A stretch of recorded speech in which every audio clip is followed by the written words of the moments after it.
నమస్కారం V3 news కు స్వాగతం లక్ష్యం సమాజహితం నేను మహేష్ ముందుగా వార్తల్లోని ముఖ్యాంశాలు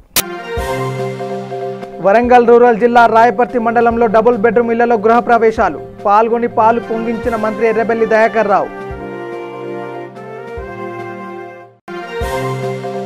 కడప జిల్లాలోని హోమియోపతి మందుల షాపుల్లో డ్రగ్ ఇన్స్పెక్టర్ ఆకస్మిక తనిఖీ ఆల్కహాల్ కలిగిన మందులను ఎక్కువ మోతాదులో అమ్మవద్దని సూచన కలెక్టర్లు జాయింట్ కలెక్టర్లు జెడ్పీ సీఈఓలతో ఏపీ మంత్రి వీడియో కాన్ఫరెన్స్ వార్డు సచివాలయ ఉద్యోగ నియామక అర్హత పరీక్ష ఏర్పాట్లపై సమీక్షించిన పెద్దిరెడ్డి రామచంద్రారెడ్డి ప్రైవేట్ ఆసుపత్రుల ప్రతినిధులు అగ్నిమాపక అధికారులతో జిల్లా కలెక్టర్ సమీక్ష ఆసుపత్రుల వద్ద హెల్ప్ డెస్క్ ఏర్పాటు చేయాలని సూచించిన డాక్టర్ ఎన్ భరత్ గుప్తా గాంధీ భవన్ అసెంబ్లీలోని సిఎల్పి కార్యాలయంలో మాజీ ప్రధాని 76వ జయంతి వేడుకలు రాజీవ్ గాంధీ సేవలను కొనియాడిన కాంగ్రెస్ నేతలు ఇక డీటెయిల్స్లోకి వెళ్తే వరంగల్ రూరల్ జిల్లా రాయపర్తి మండలం రాయపర్తి వెంకటేశ్వరపల్లె కేశవారపురం గ్రామాల్లో నిర్మించిన డబుల్ బెడ్రూమ్ ఇళ్లను రాష్ట్ర పంచాయతీరాజ్ గ్రామీణాభివృద్ధి గ్రామీణ మంచినీటి సరఫరా శాఖ మంత్రి ఎర్రబెల్లి దయాకర్ రావు ప్రారంభించారు రాయపర్తిలో 50 కేశవాపురంలో 30 వెంకటేశ్వరపల్లెలో 10 ఇళ్లను ప్రారంభించారు మంత్రి ఆయా ఇళ్లను లబ్ధిదారులకు మంత్రి అప్పగించారు ఆయా ఇళ్లను పరిశీలించిన మంత్రి ఆయా ఇళ్లలో పాలు పొంగించి డబుల్ బెడ్రూమ్ ఇళ్ల లబ్ధిదారులతో ఆనందాన్ని పంచుకున్నారు అనంతరం మంత్రి మాట్లాడుతూ తెలంగాణలో నిరుపేదలు కూడా ఆత్మగౌరవంతో బతకాలన్నదే సీఎం కేసీఆర్ సంకల్పమని తెలియజేశారు మిగతా గ్రామాల్లో కూడా ఇళ్లను కూడా త్వరితగతిన పూర్తి చేసి లబ్ధిదారులకు అందజేస్తామన్నారు ఈ కార్యక్రమంలో జిల్లా కలెక్టర్ హరిత స్థానిక ప్రజాప్రతినిధులు అధికారులు పాల్గొన్నారు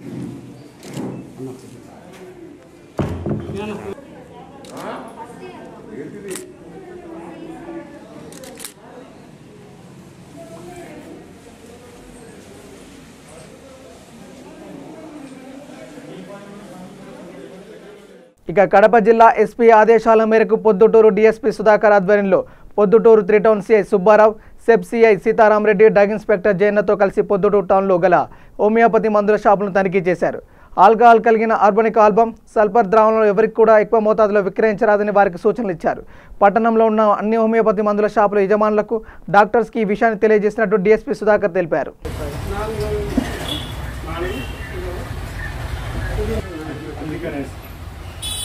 డైరెక్ట్గా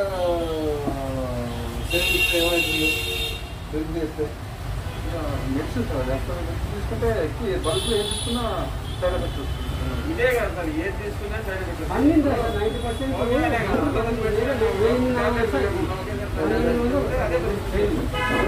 ఇంపార్టెంట్ రోజు అయిపోయేది పెద్ద తెప్పిస్తారు మొత్తం 1400 మంది పేరు ఉంటాయి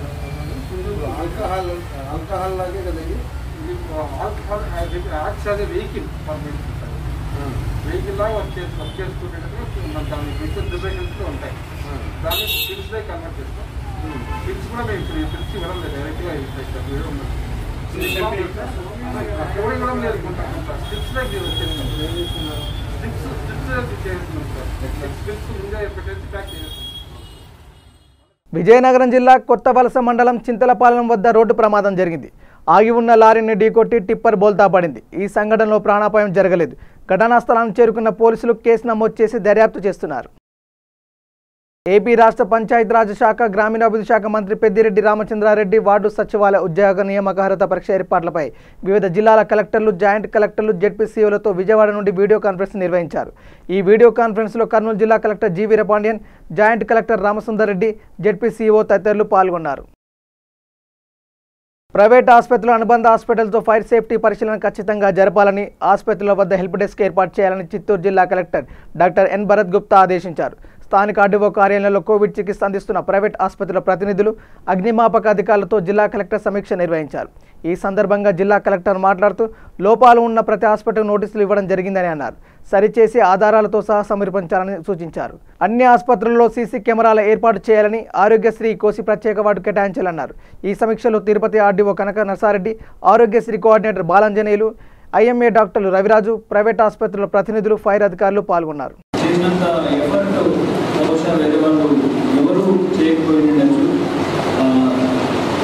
ఈ విషయంలో చెప్పినట్టే అందరికీ నమస్కారం చేస్తున్నాము. చాలా చాలా ధన్యవాదాలు. మీరు ఈ టైంలో సపోర్ట్ చేయ మనము ఎలా ముందుకు వెళ్ళాలి అనే ఇబ్బంది మనం కలిగేది.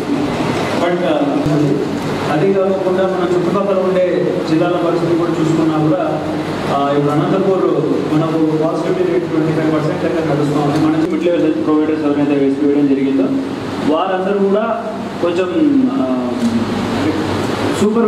ప్రాపర్ సూపర్విజన్ కొంచెం ఉంటే బాగుండు అనే ఒపీనియన్ ఒకటి ఎక్స్ప్రెస్ చేయడం జరిగింది. తర్వాత departments to take care of 3 Covid cases. మన పద్మావతి ఒకటి ఉంది, శ్రీనివాసం ఒకటి ఉంది, విష్ణునివాసం ఒకటి ఉంది. 3 ఉన్నాయి. అర్థం చేసుకుంటాడు కాబట్టి మీరు చెప్తేనే స్టూడెంట్స్ ఉంటారు, మీ హౌస్ సర్జన్స్ కానీ డాక్టర్స్ కానీ ఉంటారు. మీరు చెప్తే అది it won't be an appropriate communication. ఏమైనా అడ్వైస్ చేస్తున్నారో చేయట్లేదా ఇవన్నీ కూడా మీరు ఒకసారి చూసుకోవాల్సిందిగా మేము కోరుతున్నాము. ఇనిషియల్లీ అట్లీస్ట్ 47 వెంటనే వచ్చాయి కదా, పూర్తిగా వాటిని పోవడంలో సెంటర్ ప్లాన్ చూసుకుంటున్నారు కాబట్టి we can't go beyond the existing 15 in our bed ICU setup and separate జరిగింది. So we said okay, we don't want to stretch more. We are okay with 15 bed ICU. Then easier to be given each so that okay, minimum antigen kits మేము ready చేస్తాం. So that మీరు ఈ లెక్కర్స్ ఒకటి establish చేసుకొని వాలంటీర్స్కి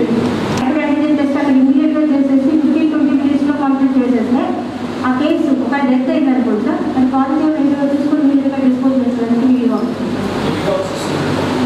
daily ఒక 25 వస్తున్నాయి sir కదా. 50 cases Telangana రాష్ట్ర గవర్నర్ సౌందరరాజన్పై టీఆర్ఎస్ ఎమ్మెల్యే చేసిన అనుచిత వ్యాఖ్యలను బీజేపీ నేతలు ఖండిస్తున్నారు. సంగారెడ్డి జిల్లా జిన్నారం మండలం బీజేపీ మండల శాఖ అధ్యక్షుడు బండి శ్రీకాంత్ గౌడ్ ఆధ్వర్యంలో అనుచిత వ్యాఖ్యలను ఖండిస్తూ నిరసన తెలిపారు. ఈ కార్యక్రమంలో బీజేపీ మండల ప్రధాన కార్యదర్శి వికాస్ చారి, మండల యువ నాయకులు చందు, ప్రసాద్, బాలేష్, కందిబాబు తదితరులు పాల్గొన్నారు. ఎవరైతే తెలంగాణ రాష్ట్ర గవర్నర్ అయినటువంటి తమిళసై సౌందరరాజన్ గారి పైన అనుచిత వ్యాఖ్యలు చేసినటువంటి టీఆర్ఎస్ ఎమ్మెల్యే గారికి ఒకటి భారతీయ జనతా పార్టీ తరఫున ఒకటి చెప్తా ఉన్నాం. ఒక రాజ్యాంగపరమైనటువంటి హోదాలో ఉన్నటువంటి గవర్నర్ గారి మీద మీరు అనుచితమైనటువంటి వ్యాఖ్యలు చేస్తే ఖబర్దారని చెప్తా ఉన్నాం. ఇంకొకసారి ఇట్లాంటి పిచ్చి ప్రేలాపనలు చేస్తే భారతీయ జనతా పార్టీ కానీ ఈ ప్రజాస్వామ్యంలో ఉన్నటువంటి ప్రజలు కానీ ఎవరు కూడా చూస్తూ ఊరుకునే పరిస్థితి లేదు. గవర్నర్ గారు అన్నటువంటి పదాలు ఏంటంటే కరోనా టెస్టులు ఎక్కువ చేయండి, గుర్తించండి. ఈ విషయంలో ఎన్నిసార్లు చెప్పినా కూడా హైకోర్టు ముట్టికాయలు వేసినా కూడా ప్రభుత్వం స్పందించట్లేదు, ప్రభుత్వ పనితీరు సరిగా లేదని ఆమె వివరిస్తూ ఉంటే ఒక టీఆర్ఎస్ ఎమ్మెల్యే గవర్నర్ గారిని అలా మాట్లాడడం అది ఎంత మాత్రం కూడా సబబు కాదని ఒక సందర్భంగా తెలియజేస్తా ఉన్నాను. దయచేసి మీరు నోరు అదుపులో పెట్టుకోవాల్సిందిగా ఆ యొక్క ఎమ్మెల్యేకి హెచ్చరిస్తా ఉన్నాం భారతీయ జనతా పార్టీ తరఫున. అదేవిధంగా ఈ యొక్క కరోనా సమయంలో ప్రతి ఒక్కరు కూడా వాళ్ళ యొక్క ఆరోగ్యాన్ని కాపాడాల్సిందిగా ఈ సందర్భంగా తెలియజేస్తా ఉన్నాం. అదేవిధంగా కొన్ని రోజుల నుంచి వినాయకులను పెట్టొద్దు, వినాయకులు ఇంట్లోనే పెట్టుకోవాలని చెప్తా ఉన్నారు. మరి ఈ యొక్క నాయకులను కానీ ఈ యొక్క గవర్నమెంట్ కానీ మేము ప్రశ్నిస్తా ఉన్నాం భారతీయ జనతా పార్టీ తరఫున. మీరు వేరే వేరే మతాల వాళ్ళు పెద్ద పెద్ద సౌండ్లతోని ప్రతిరోజు ప్రార్థన చేస్తూ ఉంటే ఏ హిందూ అయినా అడ్డు చెప్పారని సందర్భంగా అడుగుతా ఉన్నాం. అదేవిధంగా ప్రభుత్వ ఖజానాన్ని నింపుకోవడానికి బైన్సులు బారు తెరిచి మీరు చేస్తూ ఉంటే రానిటువంటి కరోనా దైవ కార్యమైనటువంటి వినాయకుడిని మీరు పెట్టొద్దంటే ఈరోజు ప్రతి ఒక్క హిందువుని అగౌరవపరిచినట్టు అవుతుంది. ఈ యొక్క విషయం పైన తెలంగాణ గవర్నమెంట్ పునరాలోచించి వినాయక విగ్రహాలు పెట్టుకునేందుకు అనుమతి ఇవ్వాలా. దాన్ని వినాయక విగ్రహాలు పెట్టుకున్నటువంటి సమయంలో నియమాలు ఏంటో వివరిస్తే దాన్ని తూచా తప్పకుండా పాటిస్తాము, లేదంటే హిందువులను అగౌరవపరిచినట్టే జరుగుతుందని ఒక సందర్భంగా తెలియజేస్తున్నాము. అదేవిధంగా ప్రతి ఒక్కరు కూడా విగ్రహాలు పెట్టినా కూడా సోషల్ డిస్టెన్స్ మెయింటైన్ చేసుకుంటూ వాళ్ళ యొక్క ఆరోగ్యాన్ని కాపాడవలసిందిగా భారతీయ జనతా పార్టీ తరఫున చెప్తా ఉన్నాం. భారత్ మాతా కీ జై, భారత్ మాతా కీ జై, భారత్ మాతా కీ జై, వందే మాతరం, వందే మాతరం. గాంధీ భవన్ అసెంబ్లీలోని సిఎల్పి కార్యాలయంలో మాజీ ప్రధాని రాజీవ్ గాంధీ జయంతి సందర్భంగా కాంగ్రెస్ నేతలు ఆయన చిత్రపటానికి పూలమాలలు వేసి నివాళులు అర్పించారు. ఈ కార్యక్రమంలో సిఎల్పి నేత బట్టి విక్రమార్క, ఎమ్మెల్యే జగ్గారెడ్డి, ఏఐసిసి కార్యదర్శి సంపత్ కుమార్లు పాల్గొన్నారు.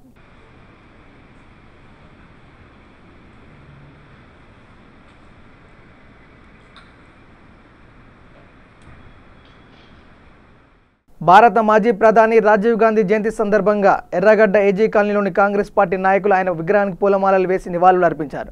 అనంతరం నాయకులు మాట్లాడుతూ దేశానికి రాజీవ్ గాంధీ చేసిన సేవలను కొనియాడారు. ఈ కార్యక్రమంలో కాంగ్రెస్ పార్టీ అధికార ప్రతినిధి Saleem Javid, Mohsin Qureshi, greater vice president Ravi Goud, greater city general secretary Hanumanth Naik, LC cell president తదితరులు పాల్గొన్నారు.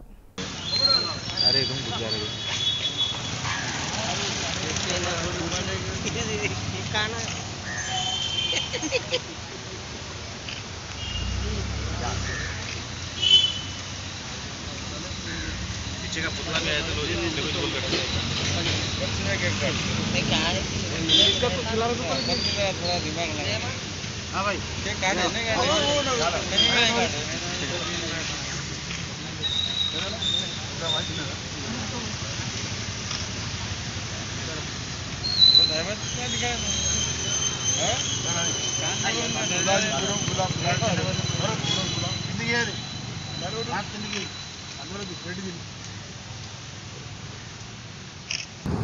स्वर्गीय भारत रत्न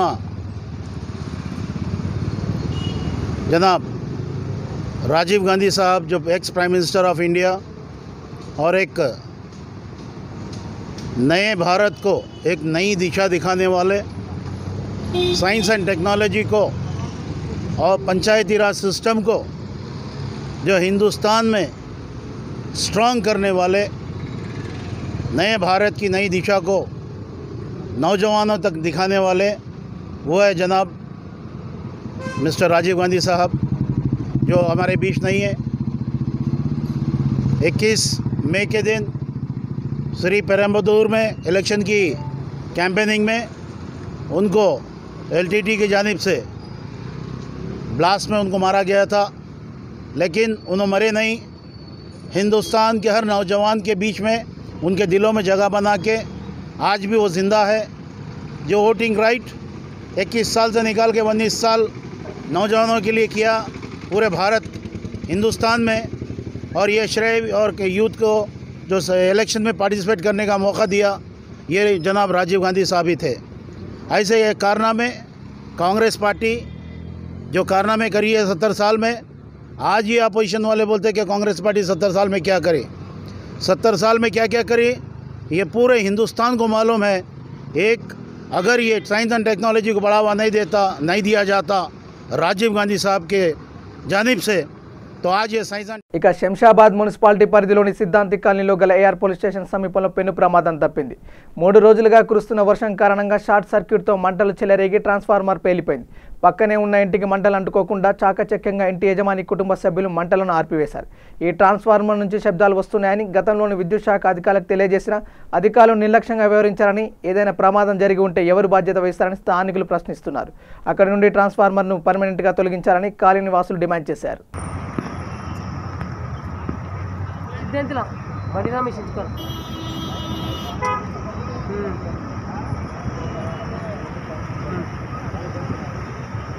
నేను గ్లాస్లో అనుకున్నా ఫస్ట్.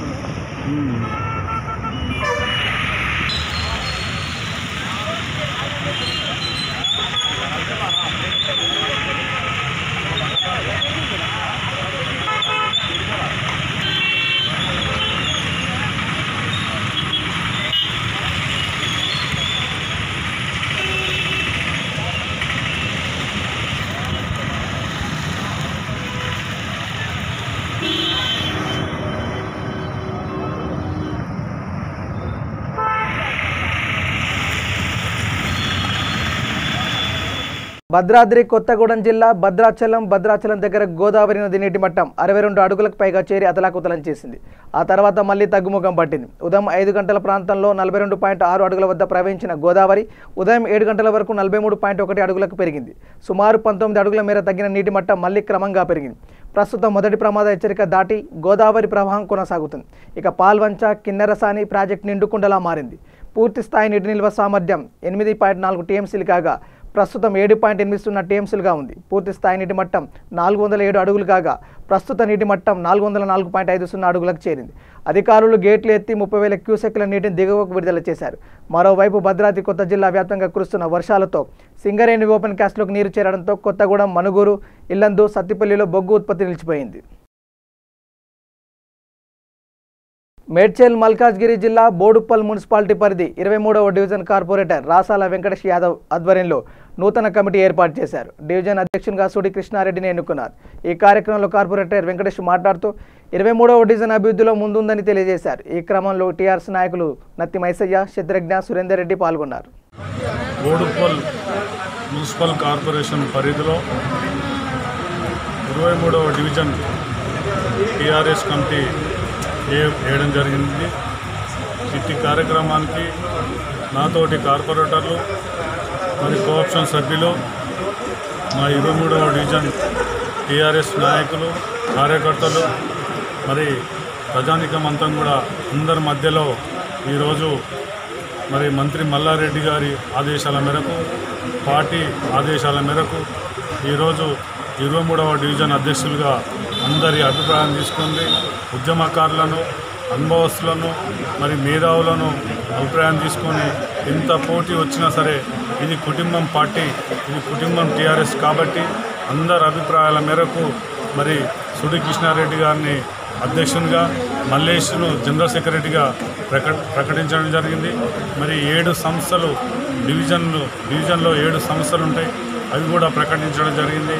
మరి గౌరవ ముఖ్యమంత్రి గారు చేస్తున్న మరి తెలంగాణ ఉద్యమ నేత మరి ముఖ్యమంత్రి గారు ఈరోజు ప్రాజెక్టులు చూడండి, మరి పింఛన్లు చూడండి, మరి రైతు బంధు చూడండి, ప్రతి ఒక్కటి కూడా ఈరోజు టీఆర్ఎస్ పార్టీ మరి భారతదేశంలో ఒక చిత్రపటానికి ఎక్కించిన ఘనత ముఖ్యమంత్రి కేసీఆర్ గారిని సందర్భంగా తెలియజేసుకుంటూ, అదేవిధంగా గౌరవ యువ నాయకుడు, మున్సిపల్ శాఖ మంత్రి అయిన తర్వాత మరి మున్సిపాలిటీలకు నిధులు కానివ్వండి, మరి కొత్త చట్టం చేసి మాకు ఎన్నికల ముందే చెప్పి ఎన్నికల చట్టం ఇచ్చి జీవో ఇచ్చి మరి తస్మాన్ జాగ్రత్త, ఎక్కడ అక్రమ కట్టడాలు సహకరించినా, ఎక్కడ అవినీతి జరిగినా మరి తస్మాన్ జాగ్రత్త, మీ పదవులు ఊరుతాయని చెప్పి కూడా మా అందరిని కూడా ఒక కట్టుదిట్టం చేసి ఒక పార్టీకి సైనికులుగా చేసి నన్ను కార్పొరేట్ చేసినటువంటి మంత్రి మల్లారెడ్డి. ఇక కరోనా వైరస్ మహమ్మారి విజృంభిస్తున్న నేపథ్యంలో రానున్న వినాయక చవితిని ఇంట్లోనే జరుపుకోవాలని ప్రజలకు విజ్ఞప్తి చేశారు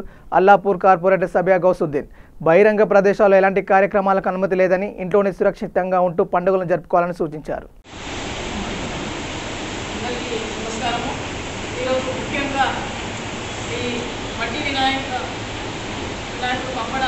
పంచడానికి మన అల్లాపూర్ డివిజన్కి చేసిన మన డీసీ రవికుమార్ సార్ గారికి మరియు మన శానిటేషన్ ఇన్స్పెక్టర్ మురళి గారికి మరియు వారి స్టాఫ్ అందరికీ, కోఆర్డినేటర్ వీరారెడ్డి గారికి, లక్ష్మి గారికి మరియు జ్ఞానేశ్వర్ మరియు మల్లేష్ మరియు యోగిరాజ్ వీళ్ళందరికీ కూడా హృదయపూర్వక ధన్యవాదాలు తెలియజేస్తూ, ముఖ్యంగా ఈరోజు మన మట్టితో తయారు చేసిన ఈ విగ్రహాన్ని ఈరోజు మన అల్లాపూర్ డివిజన్లో పంచుతున్నాము.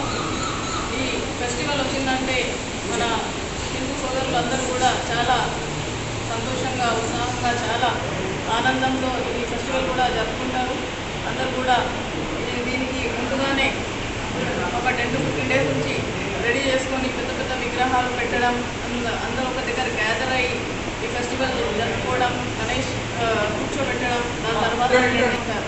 కానీ ప్రస్తుతం ఉన్న పరిస్థితి, ఈ కరోనా వచ్చిన సందర్భంగా అందరూ కూడా ఈరోజు గ్యాదరింగ్స్ ఉండకుండా ప్రతి ఒక్కరు కూడా ఇంట్లోనే చేసుకుంటే బాగుంటుంది. ఎందుకంటే గ్యాదరింగ్స్ అనేది వద్దు, ఎందుకంటే దీనివల్ల కరోనా ఒకరి నుంచి మరొకరికి వస్తుంది. కాబట్టి ఇదంతా కాకుండా ప్రతి ఒక్కరు కూడా ఇంట్లో పూజించుకుంటే అది బాగుంటుందని ఒక మెసేజ్ కూడా మీకు ఇస్తున్నాము. దీంతో మీ అందరూ ముఖ్యంగా మన లేడీస్ ఖచ్చితంగా మన ఇంట్లో ఉన్న జెంట్స్ అందరూ కూడా వింటారు. ఎందుకంటే వాళ్ళు కొంచెం తొందరపాటు పడి లేదు మనం గ్రాండ్గా చేస్తున్నతో ముందుకు వస్తూ ఉంటారు. అదేవిధంగా పిల్లల్లో కూడా చాలా ఉత్సాహం ఉంటుంది. వాళ్ళు కూడా లేదు మనము హై కలెక్షన్స్ చేసి మంచి పెద్ద వినాయకుడు పెడదాం, పక్క వస్తువుల్లో కన్నా మన బస్తీలో ఎక్కువ పెద్దగా పెడదాం అనే అట్లాంటి ఆలోచనలతో వెళ్తూ ఉంటారు. కానీ ఈసారి స్వర్గీయ మాజీ ప్రధాని రాజీవ్ గాంధీ జయంతి సందర్భంగా కాంగ్రెస్ పార్టీ ఆధ్వర్యంలో సిద్దిపేట జిల్లా ఉస్నాబాద్ పట్టణంలోని కాంగ్రెస్ నాయకులు రాజీవ్ గాంధీ చిత్రపటానికి పూలమాలలు వేసి నివాళులు అర్పించారు. ఈ సందర్భంగా డీసీసీ అధికార ప్రతినిధి కేడం లింగమూర్తి మాట్లాడుతూ అతి పిన్న వయసులో ప్రధానమంత్రిగా పనిచేసిన రాజీవ్ గాంధీ చేపట్టిన సంస్కరణలు చరిత్రలో నిలిచిపోతాయన్నారు. శాస్త్ర సాంకేతిక రంగంలో విప్లవాత్మక నిర్ణయాలు తీసుకున్నారని కొనియాడారు. రాజీవ్ గాంధీ కుటుంబం దేశ సేవకు అంకితమైందని, వారి మరణం దేశానికి తీరని లోటని అన్నారు. రాజీవ్ గాంధీ ఆశయాలను స్ఫూర్తిగా తీసుకొని నేటి తరం రాజకీయ నాయకులు యువకులు ముందుకు సాగాలని కోరారు. ఈ కార్యక్రమంలో ఉస్నాబాద్ కాంగ్రెస్ పార్టీ అధ్యక్షుడు అక్కు శ్రీనివాస్, కౌన్సిలర్ బుక్యా సరోజన తదితరులు పాల్గొన్నారు.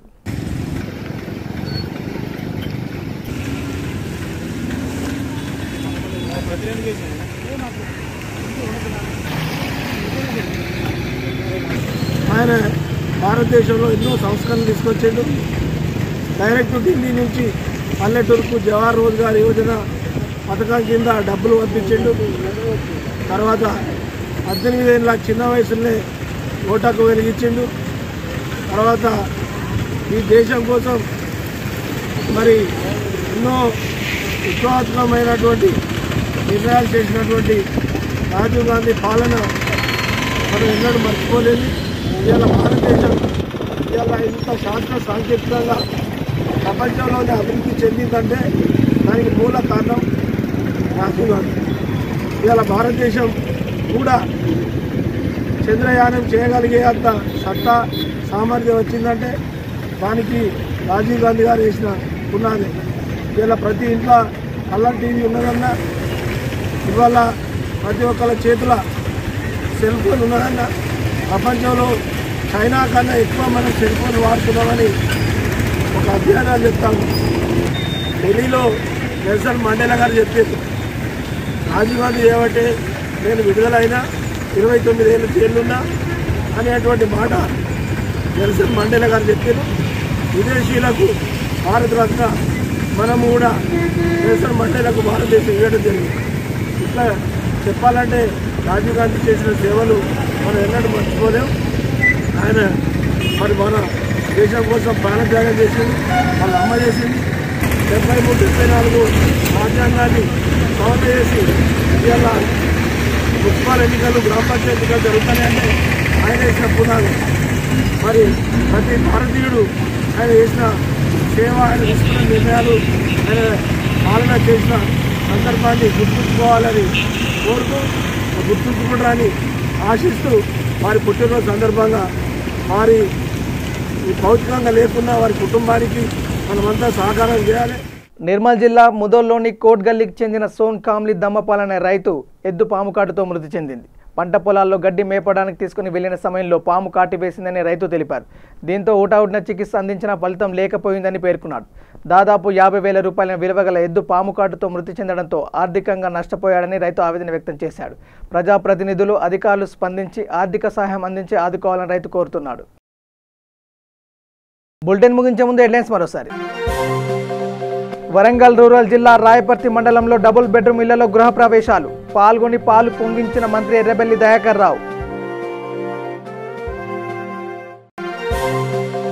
కడప జిల్లాలోని హోమియోపతి మందుల షాపుల్లో డ్రగ్ ఇన్స్పెక్టర్ ఆకస్మిక తనిఖీ, ఆల్కహాల్ కలిగిన మందులను ఎక్కువ మోతాదులో అమ్మవద్దని సూచన. కలెక్టర్లు, జాయింట్ కలెక్టర్లు, జెడ్పీ సీఈఓలతో ఏపీ మంత్రి వీడియో కాన్ఫరెన్స్. వార్డు సచివాలయ ఉద్యోగ నియామక అర్హత పరీక్ష ఏర్పాట్లపై సమీక్షించిన పెద్దిరెడ్డి రామచంద్రారెడ్డి. ప్రైవేట్ ఆసుపత్రుల ప్రతినిధులు, అగ్నిమాపక అధికారులతో జిల్లా కలెక్టర్ సమీక్ష. ఆసుపత్రుల వద్ద హెల్ప్ డెస్క్ ఏర్పాటు చేయాలని సూచించిన డాక్టర్ ఎన్ భరత్ గుప్తా. గాంధీ భవన్ అసెంబ్లీలోని సిఎల్పి కార్యాలయంలో మాజీ ప్రధాని 76వ జయంతి వేడుకలు. రాజీవ్ గాంధీ సేవలను కొనియాడిన కాంగ్రెస్ నేతలు. ఇవి bulletin updates. Keep watching V3 news. లక్ష్యం సమాజేతం. నమస్కారం.